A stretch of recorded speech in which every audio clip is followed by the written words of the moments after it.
নামাজের ভিতরে ওয়াজিব কয়টা? 14টা। নামাজের ভিতরে 14টা ওয়াজিব আছে, যেটা আদায় করাটা একদম জরুরি। যদি কেউ ছেড়ে দেয় তাহলে সুহুসেজদা করা ওয়াজিব হয়ে যায়। সুহুসেজদা, যদি সুহুসেজদা করা যায় তাহলে নামাজটা হয়ে যাবে, আর যদি সুহুসেজদা না করা যায় নামাজ হবো না, আবার ফের দুবারা নামাজ পড়া লাগবো। তো নামাজের ওয়াজিব হইল কয়টা?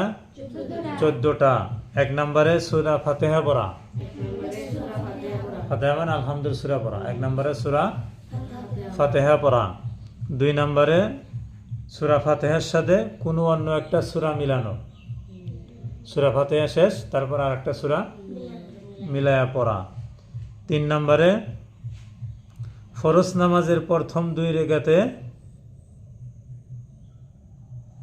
সূরা পড়া, নির্দিষ্ট করে সূরা পড়া।